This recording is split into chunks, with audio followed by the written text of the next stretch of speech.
Tuko na Askofu Mwana Mapinduzi atueleze namna ambavyo tumeona juzi kuna tukio la kukamatwa kwa bwana John Heche, mwenyekiti katibu wa Chama cha Demokrasia na Maendeleo bara. Unazungumziaje sakata hili la kukamatwa kwa John Heche, lakini bado tumeona pia mamlaka zikidai kwamba sijamkamata, lakini yeye mwenyewe kupitia kuzungumza na waandishi wa habari jana amesema wazi kwamba aliweza kukamatwa na jeshi la polisi na baadaye kutelekezwa barabarani. Unazungumziaje?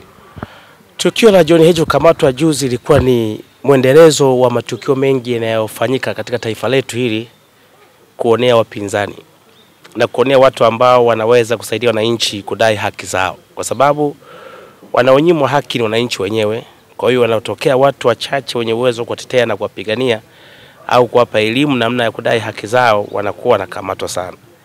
Heche ni makamu mwenyekiti wa Chadema sasa, ambaye kwa sasa ndiye ameshikilia chama baada ya Mheshimiwa Lissu kukamatwa. Kwa ndio mtu pekee ambaye ameapa kwamba ataendelea kupigania no reform no election.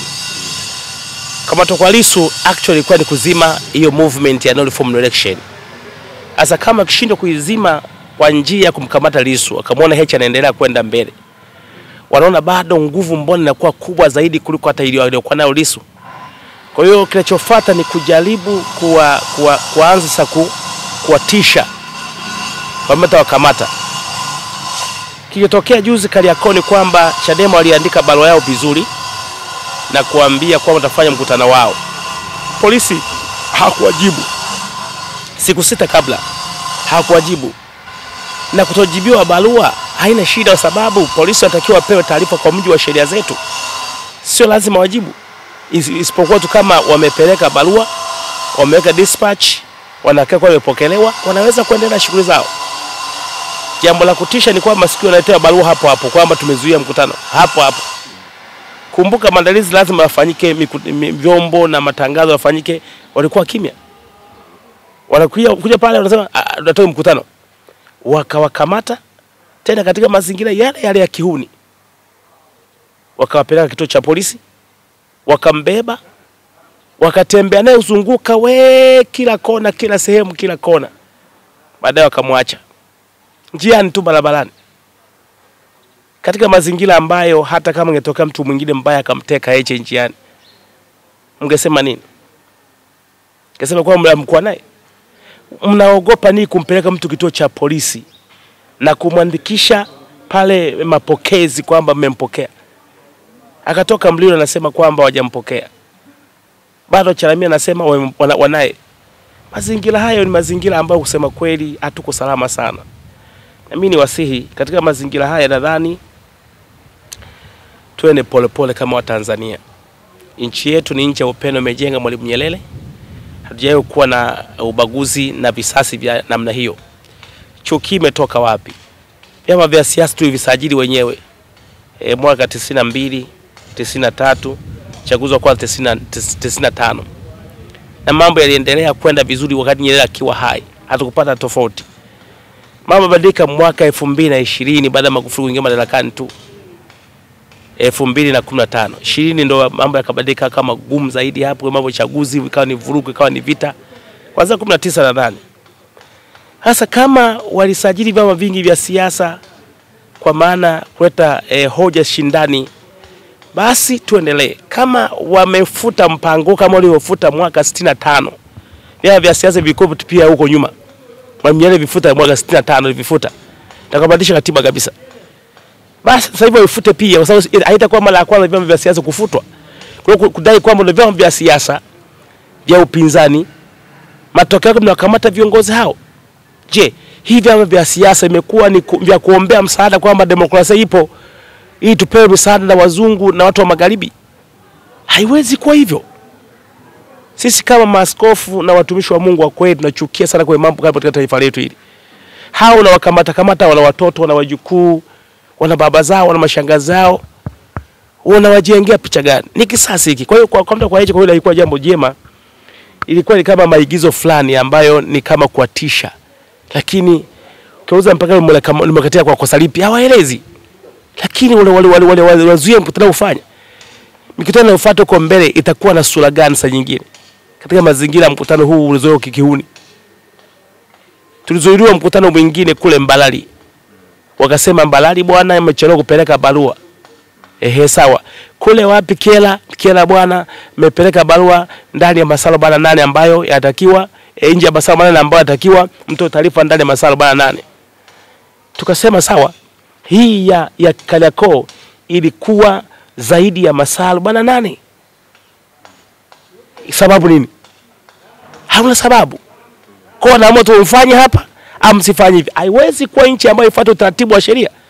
Hatuwezi kuwa sawa. Okay, sawa. Na leo tumeona pale bwana Tundu Lissu kesi yake pale mahakamani. Tulitegemea pengine ungekwepo mahakamani. Unaelezaje kidogo kuhusiana na hili swala kwenda mahakamani wewe? Mimi nilipewa barua ya mwaliko maalum na mawakili. Nafikiri nitawatumia barua ya mwaliko na wakili Kibatala. Nilipopewa barua ya mwaliko nikasema nitahudhuria kwa sababu nimealikwa kama askofu kuhudhuria hii kesi ambayo ni kesi ya kisiasa, ina interest ya jamii. Kwa hiyo nimetoka asubuhi nyumbani, nimeenda paka pale. Nimepita mara ya kwanza nikazuiliwa. Kwa hiyo ikabidi niende mahali sasa nikapaki gari. Nikawasiliana na mawakili, nikawasiliana na Kibatala mwenyewe ambaye amenialika. Powasiliana Kibatala akasema mimi nimekualika askofu, lazima uingie, na kwa sababu kesi hii inahitaji pia maombi sana. Na ushauri wa karibu. Naomba uingie, na mtuma hapo wakili Mwasipu aje angalau akupokea hapo ili sikuzuie getini. Rudi getini tena. Merudi getini pale, maaskari wamesema kataa kabisa. Wamekataa, wamesema haturuhusu mtu kuingia. Umenduza, unaenda wapi? Mnaenda mahakamani. Kwa kesi ipi? Kwa kesi ya Lissu. Nasema haturuhusu mtu kuingia ndani ya mahakama hii kwa kesi ya Lissu. Isipokuwa mawakili peke yake tu. Mimi nikauliza jamani, hii ni mahakama ambayo ni mali ya wananchi kwa ujumla na kila mtu ana haki ya kuingia humo ndani. Sasa mimi kwa nafasi yangu kama askofu, kiongozi wa dini, tumeanza kuweka mipaka migumu kiasi hiki hata kwenye maeneo ambayo sisi tungehubiri amani, tungeunganisha watu, tungetuliza hata kama wanafujo. Hawa ni waumini wetu hawa, tuna haki pia kuangalia usalama wao. Kwa hiyo nikazuiliwa. Basi nikaamua niondoke, lakini nimeondoka. Wakili ananiambia kwamba hata hivyo Lissu wamekataa kumleta. Wameamua kufanya kwa njia ya call conference. Kule gerezani kuna sehemu nakaa kwenye video, unaongea, halafu mnaongea, kesi inaendeshwa hivyo. Na baadaye wakili akaniambia kwa sababu hiyo tuko kwenye call conference huku nyuma ya mahakama. Kuna chumba fulani nafikiri kwa nyuma kule ni sehemu ya video vile. Zaidi ya hapo pia akaniambia sasa wakili kwamba Lissu amekataa. Anasema hataenda kwenye chumba cha video. Ataka kwenda mahakamani, kesi yake sikizwe mahakamani live. Anataka kutoka ndani aende mahakamani kama inavyotoka watu wengine. Anadai haki yake hiyo. Kwa hiyo nadhani mawakili wa serikali wabembeleza au mawakili wa Chadema wambembeleze Lissu akubali kwa ajili ya kufanya hivyo. Kwa sababu ya kiusalama. Lakini kwa nchi yetu ambayo tuna jeshi zuri la polisi, mna wasiwasi gani? Lissu kumlinda kufika tu mahakamani patafanyaje? Mna farasi, mna magari ya washawasha, mna madelaya ya kivita, mna mbwa, mna askari wamevaa kijeshi kabisa kipiganaji. Wasiwasi wa nini kumlinda kutoka tu pale Ukonga kuja tu hapa Kisutu? Kama mnaweza anaweza kupata madhara mtu kama huyo njiani, tuna jeshi kweli hapo? Basi hatuna jeshi. Lakini mimi naamini kwamba ni mchanganyiko siasa na jeshi vimeingiliana sana. Mimi naamini polisi wangeachiwa utaratibu wote wa kiusalama na kiulinzi bila kuingizwa maelekezo ya kisiasa. Wanaweza kufanya kazi nzuri sana. Mimi naamini kufanya kazi nzuri mno kiasi kwamba mambo yakaenda vizuri, kwa sababu naamini hata kama leo ungeruhusu mahakamani watu wakaja, wakaingia mahakamani, wakahudhuria kesi, polisi wakaweza tu ulinzi wao, naamini hakuna mtu ambaye angeshika shati la mtu wala angepiga mtu. Kuliko mambo aliyofanyika asubuhi ya kupiga watu, kuburuza watu, kuumiza watu, kubeba watu, kupeleka watu Mabwepande, wengine Ununio, wengine daraja la Mfugale, wametupa watu hovyo tu hata si kituo cha polisi. Okay, tumeona pia kuna baadhi ya viongozi wa Chama cha Demokrasia na Maendeleo siku ya leo ambapo tumepata taarifa kwamba wamekamatwa na jeshi la polisi, lakini wamepelekwa katika pori Mwabepande na kuweza kupata mateso na kupigwa.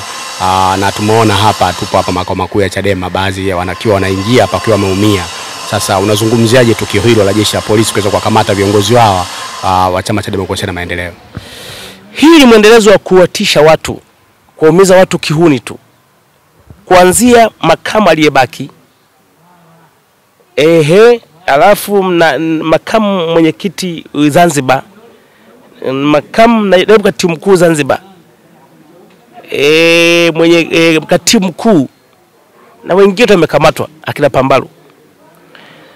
Na habari ambazo tumezipata kwamba walikamatwa naibu wa Zanzibar wa mwenyekiti na makamu mwenyekiti wa Zanzibar, walibebwa, walitekwa, walikamatwa, wakaenda wakateswa, wameumizwa mikono, wamevimba, wameumizwa miguu, wamepigwa kila mahali kwa majeraha makubwa. Ninyi nafikiri mmeona. Wakaenda kutupa kwa mapoli la Mwabepande, sio tu cha polisi, wakatupwa kule. Wanaongea na simu kwa tabu kweli yani. Wameletwa hapa, nyinyi muona. Wamekuja hapa, mikono haifai, miguu hawezi kutembea, wakubeba mgongoni kama mtoto mdogo. Heche makamu ameachwa Ununio huko Kunduchi huko, naye katupwa tu, na wengine tujui wako wapi. Kwa hiyo katika wale ambao walikuwa wamekamatwa ni pia John Heche, naye alikuwemo katika aloachwa katika Ununio. Yes, yeye hajapelekwa Ununio, amekamatwa Salenda Bridge, akapelekwa huko Kunduchi na kaachwa huko. Sasa tumeongea naye, anasema anachukua bodaboda kurudi, kwa sababu hata magari hayaamini tena. Lakini ni mazingira ambayo hawapewi heshima na ustahili katika nchi inayopenda amani na utulivu. Kuwafanya hivyo watu wazima, usifikiri kwamba ni kuwakomoa, ni kujenga visasi kwa mioyo ya watu wanaowapenda, wanaowaheshimu, watu ambao wanaona kwamba